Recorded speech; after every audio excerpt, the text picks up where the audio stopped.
8h17, on poursuit cette édition des Matins éphémères. À venir, Dominique Girard pour parler sport, mais à l'instant, c'est un plaisir toujours... une fois 2 semaines de l'avoir avec nous, Georges Goma. Il est sociologue. Oui, mais sociologue passionné. On parle d'Afrique avec Georges et son invité ce matin, qui est au bout du fil puisqu'il est à Paris. On aurait aimé l'avoir avec nous en studio, mais un jour, on l'invitera avec nous. Abel Boilly, bonjour. Bonjour Caroline, bonjour. Bonjour. Faudra venir à Québec bientôt. Bah oui, avec grand plaisir. Ben oui, l'automne à Québec, c'est magnifique. Quoi qu'à Paris aussi, l'automne, c'est pas mal non plus. Québec, c'est spécial quand même. Québec, c'est spécial. Et ce matin, on va parler ni de Québec, ni de Paris, mais plutôt des tourbières en Afrique centrale. Georges, alors, oui, c'est un sujet qui m'a étonné un peu quand tu m'as proposé. Caro parlait des tourbières en Afrique centrale, c'est bien une réalité, mais globalement, ça se situe dans un cadre beaucoup plus global d'une problématique qui s'oppose au monde entier, qui est le réchauffement climatique. Ouais. Et le réchauffement climatique, il y a des causes. Les causes qui sont mises en évidence par des chercheurs, par des scientifiques, à leur majorité.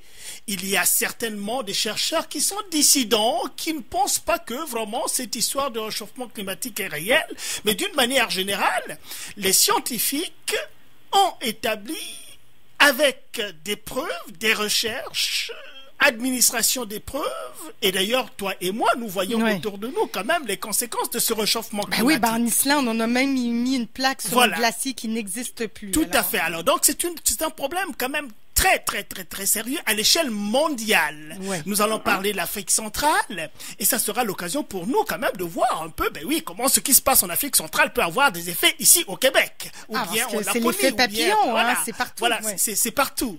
Alors, donc, nous allons parler aujourd'hui, évidemment, le Congo-Brazzaville, le pays d'où je viens, où d'où vient aussi M. Abel Boilly. Et en Afrique centrale,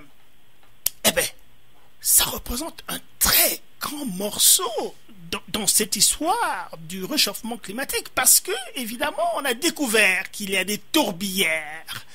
Mais les tourbières, c'est quoi? C'est des matières organiques qui se déposent par sédimentation au cours du temps dans des régions marécageuses, humides, et qui forment des grosses poches de stockage, d'emmagasinement du CO2. Et on sait très bien que toute cette histoire du réchauffement climatique, c'est quand même 2 éléments, Caro. Il y a d'un côté, n'est-ce pas, le gaz carbonique, le CO2, le dioxyde de carbone, et de l'autre côté, il y a l'oxygène que nous respirons. Et à côté de ça, il y a 2 grands règnes. Le règne animal, dont nous faisons partie, et le règne végétal.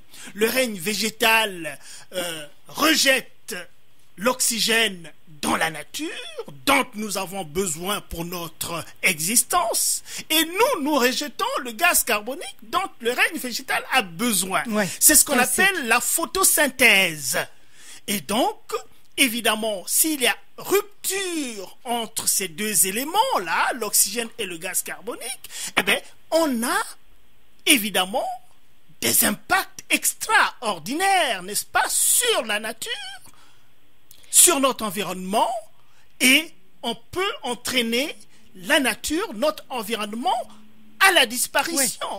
Et la disparition même de l'être de l'humain. On parle beaucoup, et je lance la question à Abel, puisqu'il est au bout du fil, des forêts amazoniennes, de l'importance de préserver les forêts. Est-ce que c'est la même chose pour les tourbières africaines? C'est important de par ce que vient d'expliquer Georges. Je vais compléter par quelques chiffres. On parle de 145 000 km² de tourbières dans le bassin du Congo, en Afrique centrale, et plus précisément dans la cuvette centrale, et avec une contenance quand même de 30,6 pétragrammes de carbone. Alors, ce chiffre dit comme ça ne parle peut-être pas à tout le monde, mais c'est quand même l'équivalent de 20 ans d'émissions de carbone aux États-Unis. Wow. Donc vous imaginez un petit l'image est forte quand même. Le concentré, voilà, c'est le concentré de carbone qu'il y a, et cette zone de 145 000 km², faut réaliser que c'est une zone plus grande que l'Angleterre, carrément. Oui. Donc, et ces tourbières, situées en Afrique centrale, contiennent 1/3 de la tourbe tropicale connue actuellement au niveau mondial. Impressionnant quand même. Pourquoi et moi je sais pas là, ma culture avec Georges s'améliore ma culture africaine, mais les tourbières en Afrique, on en parle, il me semble un peu trop peu là, j'ai l'impression. Ben, comme l'a dit Georges, c'est vrai qu'au niveau des chercheurs, vous avez deux groupes, je dirais, pour schématiser simplement.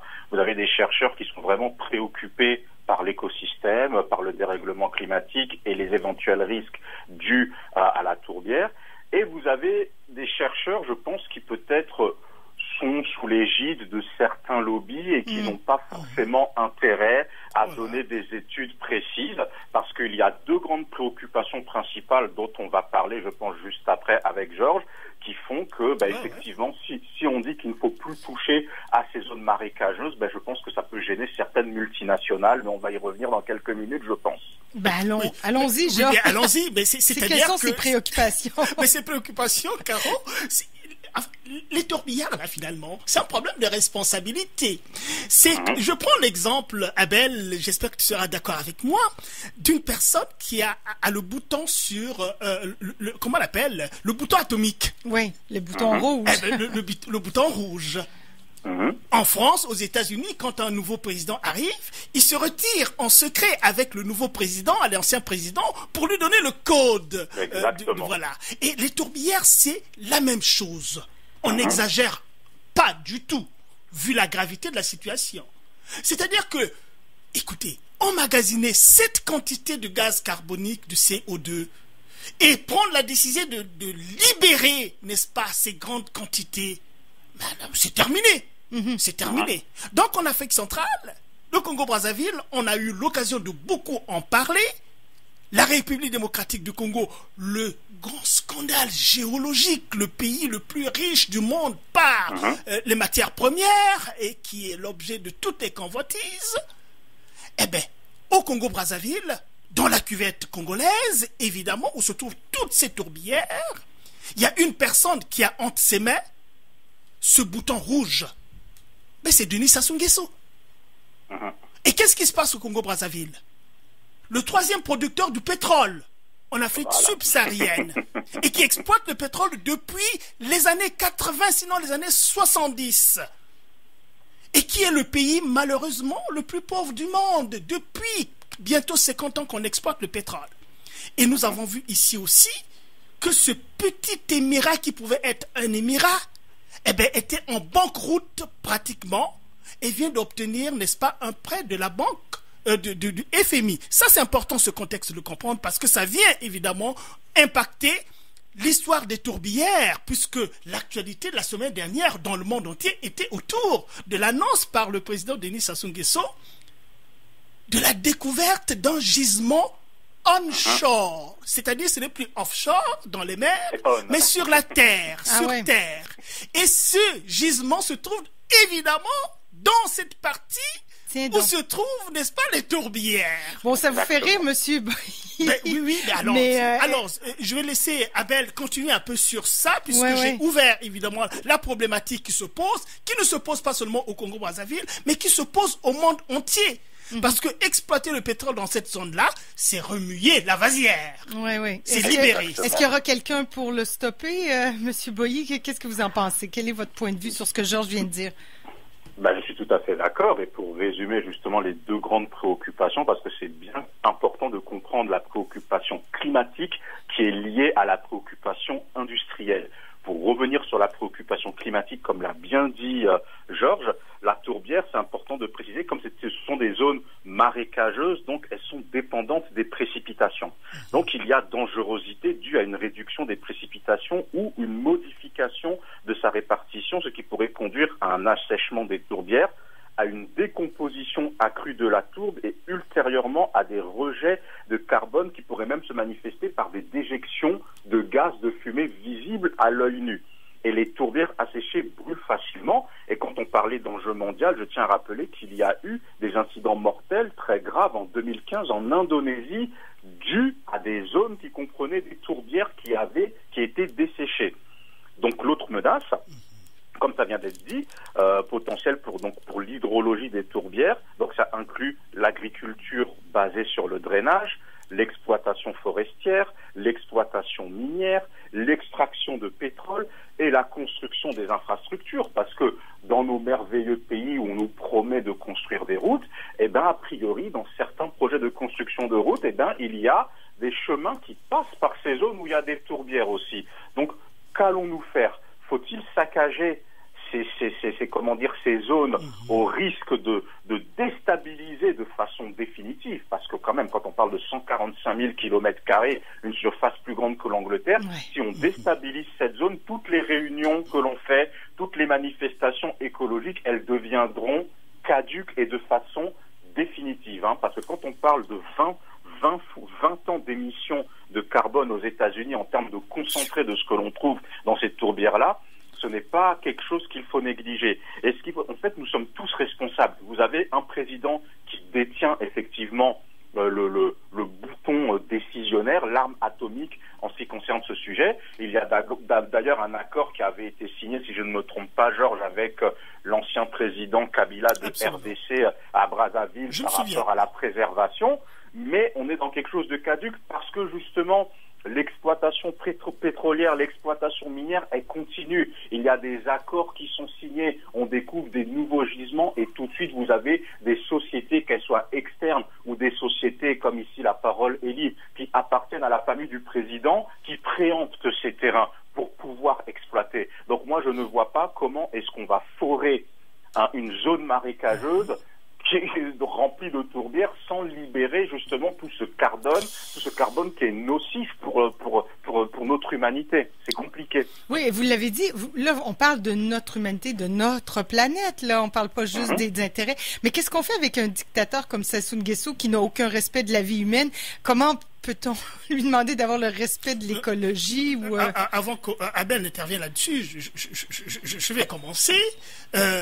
Non, écoutez, je pense que là, il y a un appel à faire à la communauté internationale.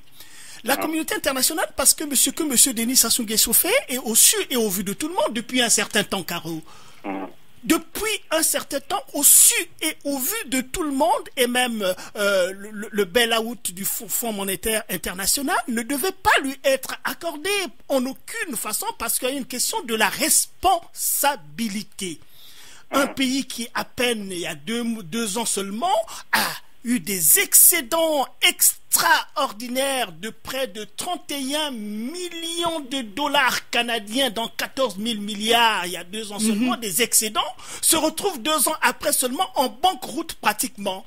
Ce qui veut dire que la situation du Congo-Brazzaville, elle est massacrée par le régime qui est en place, parce qu'on ne peut pas comprendre cela.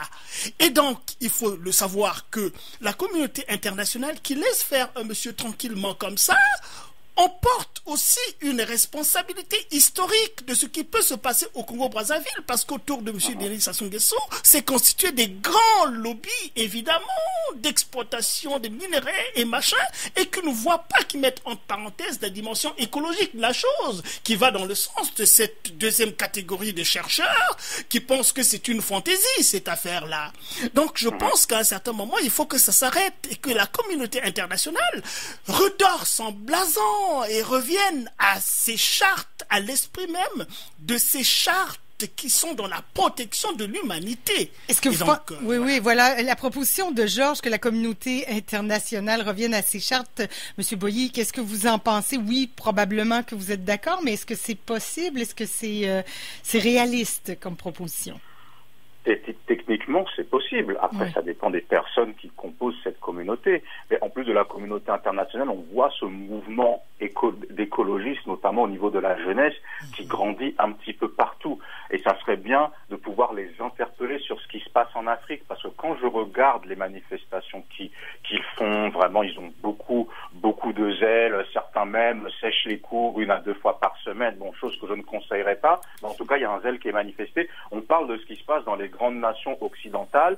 Quand on parle de ce qui se passe en Afrique, on va souvent parler, l'Afrique c'est un continent chaud, climat tropical, attention, parce qu'il fait souvent chaud et ça va chauffer encore plus, mais cet aspect-là des tourbières, j'en entends très peu parler dans les médias, pour dire quasiment jamais. Donc il faudrait même que toutes ces ONG, toutes ces personnes qui prétendent défendre l'écologie, et quand j'utilise le verbe prétendre, c'est évidemment pour les provoquer, pour les titiller. Parce que l'avenir de l'humanité se trouve aussi là. Oui, parce 145 000 kilomètres carrés de terrain marécageux qui comprend l'équivalent d'une production de 20 ans de carbone des États-Unis. Tout se passe en Afrique, encore une fois. On en revient toujours à la même chose. L'Afrique, continent le plus riche au monde, qui est aussi le berceau de l'humanité, mais qui sera, qu'on le veuille ou non, l'avenir de l'humanité aussi dans le domaine de l'écologie. Et je reviens à ma remarque du début, quand Georges m'a envoyé son sujet hier, les tourbières en Afrique centrale, j'ai appris quelque chose que je ne savais pas. Alors, oui, effectivement, il y a du travail à faire sur le terrain pour les écologistes, là, comme vous l'aviez mentionné, parce que, comme je le rappelle aussi, on parle beaucoup de la forêt amazonienne, on parle des glaciers qui fondent, on parle de l'Afrique, la désertification en Afrique, mais on ne parle pas de ces tourbières-là. Enfin, j'en ai pas entendu parler, là, mais... Je pense qu'il y a un certain moment, le travail scientifique se fait. Le travail scientifique, les scientifiques sont sur le terrain, et puis quand ils trouvent qu'une recherche est mûre, on le met sur le terrain. Maintenant, c'est le relais qu'il faut faire. Par la suite, le relais, la vulgarisation des résultats de la science. On a un langage assez technique ici. Oui, mais à la lumière de ce qu'Alex... Oui, c'est ça, Abel a bien dit, là. C'est clair, là. C'est beaucoup il faut vulgariser. Il faut vulgariser, il faut en parler, c'est-à-dire réduire la complexité scientifique à une dimension de compréhension par tout le monde. Je pense que c'est ce qu'on fait ce matin de façon assez claire. Et c'est assez, comment dire, moi je suis assez étonnée, surprise et choquée d'apprendre ça. Oui. Et Caro, je veux encore, pour ne pas oublier cet aspect de la chose aussi, c'est que il faut attirer la conscience des gens. Parce qu'en Occident, tu sais, la civilisation, la science s'est beaucoup développée en Occident qui nous offre, n'est-ce pas, des conditions d'existence extraordinaires. Mais c'est au péril de quoi aussi? Voilà la question que nous avons du mal, n'est-ce pas, à nous représenter. Nous vivons tellement dans un confort tellement extraordinaire, mais nous refusons de comprendre la contrepartie de ceux-là. C'est-à-dire cette contrepartie-là. De plus en plus, les grandes entreprises, la construction automobile, par exemple, il y a une révolution qui est en train de se faire tranquillement déjà. La réduction, n'est-ce pas, des énergies fossiles, là, au profit des énergies propres. C'était très difficile aux grandes compagnies pétrolières. Mais commence, avec la pression dont parle Abel, les compagnies pétrolières commencent à prendre en ligne de compte cette dimension de la chose. Les compagnies de fabrication, les grands fabricants de véhicules commencent à prendre en considération cette affaire parce que il y a des grandes compagnies qui ont déjà annoncé que dans tant d'années, il y aura seulement des voitures électriques. Oui, mais là, je pense que, oui, ça, c'est sur le long terme, mais je pense que les dictateurs, ceux qui gouvernent pensent à court terme. Oui, mais je vais en arriver là, parce que, avec les dictateurs, là, le cas du Congo-Brazzaville, qui est un pays qui dépend à 80% d'une économie de rente. Tu sais, Caro, une économie de rente, quand tu as une rente, c'est-à-dire tu es peinard, tu ne fais rien, et l'argent te tombe du ciel, ta rente te tombe du ciel, tu ne travailles pas. Et le Congo-Brazzaville qui dépend à 90% de la rente pétrolière. Mais quand même, c'est très très grave. C'est-à-dire que le pays ne produit rien. Et si dans 2 matins, le monde entier prend la décision de ne plus travailler sur le pétrole avec les initiatives qui sont prises par-ci, par-là. Comment ce pays-là va vivre puisque quand il a eu le boom pétrolier, pendant 50 ans, il a reçu tellement d'argent du pétrole et on ne sait pas où cet argent est passé. On n'a pas développé, n'est-ce pas, des industries hors pétrole. Donc c'est ça quand même qu'il faut mettre en évidence quand M. Sassou Nguesso sort pour faire des discours, être très content que voilà, on va produire 1000 barils de pétrole par jour dans son fameux pétrole sous les tourbières, alors qu'aujourd'hui on est à 300 000 barils par jour. Il veut monter à 100 000. Alors, c'est quand même... J'envoie la question à Abel, mais Georges pourrait répondre aussi, mais je vais lui laisser reprendre son souffle.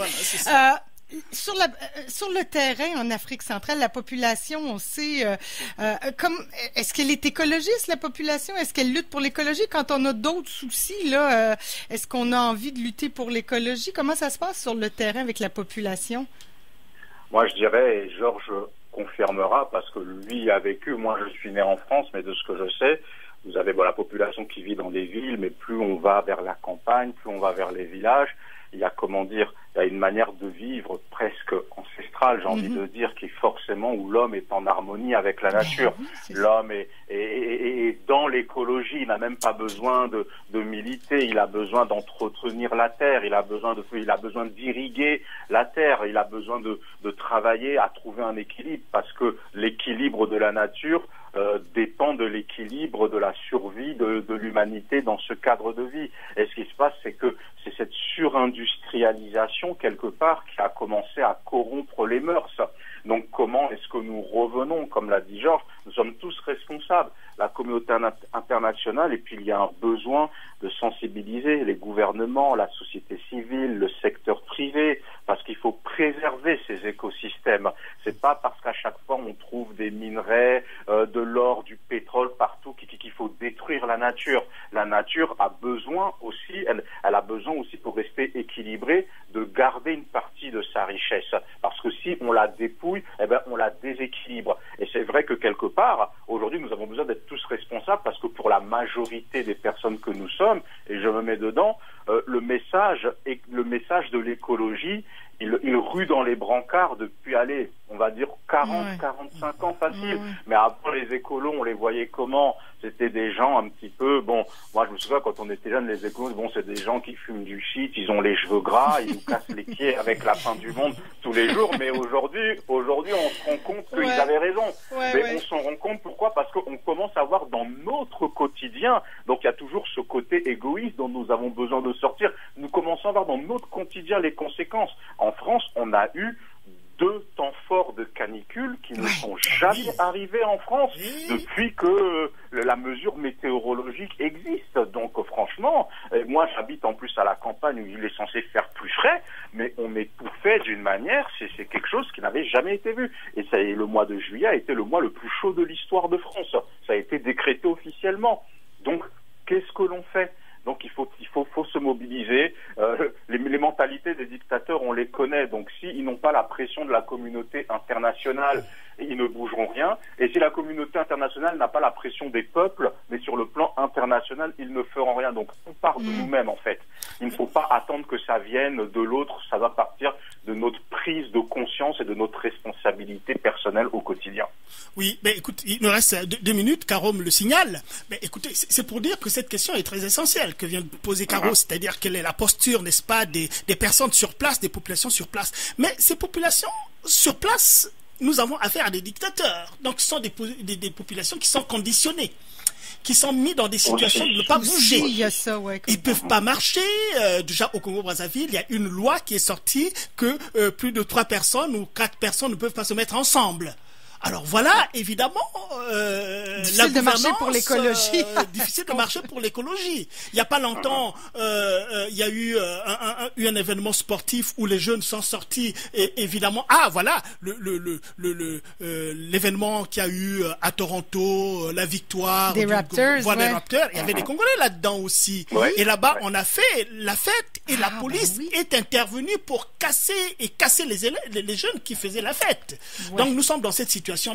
Les populations ne sont toujours pas conscientes de ce qui se passe parce qu'il n'y a pas des occasions qui leur sont données pour être au courant des grands enjeux pour lesquels ils peuvent marcher. Ça, c'est un côté. Et de l'autre côté, évidemment, c'est le conditionnement des dictatures qui sont mises en place. Et c'est à croire qu'évidemment, la dictature joue une fonction dans la circularité de l'économie du monde. Parce que, évidemment, quand les Nations Unies décident d'arrêter quelque chose, ils ont les moyens pour le faire. Mais ils ne le font pas. Ils le font pas. Et on va les interpeller, on leur enverra cette chronique très, très intéressante et qui a mis en lumière tout ce qui est écologie et tourbière en Afrique centrale. Moi, j'en ai appris beaucoup. Merci Abel Boilly d'avoir mis ça en perspective. C'est un plaisir. Merci pour l'invitation. Merci. J'espère que les températures sont plus clémentes là en ce 20 août à Paris. Ça va mieux, effectivement. Ça va mieux. Il y a plus de fraîcheur. Tant mieux pour vous. C'est la belle saison pour aller à Paris. Je me lance cette invitation-là moi-même. On est passé de la canicule à la pluie et là, le soleil revient. Donc, tout est déréglé, quoi. Voilà. Ouais. Abel, n'oublie pas de nous rendre visite. L'invitation est lancée par Caro en studio. Avec grand plaisir. Ouais, merci Abel. Georges, merci beaucoup, c'est un grand plaisir. Mais comme d'habitude. Et c'est encore une fois très éclairant. Le petit bout de plaisir aux 2 semaines. Oui, voilà, il y en aura d'autres. 8h42 et d'autres plaisirs s'en viennent, des plaisirs sportifs justement. On parlait de la victoire des Raptors. Bon, ça, c'est chose du passé, mais au mois d'août, comme ça, il y a plein de choses qui sont en branle là. Et là, OK, on va commencer à en parler certainement. Je sais pas aujourd'hui avec Dominique, mais en tout cas, tout ça s'en vient dans quelques minutes. À tout de suite de l'autre côté. Ben, tiens, on parlait de pétrole. Voici Fred Fortin, Ultramar.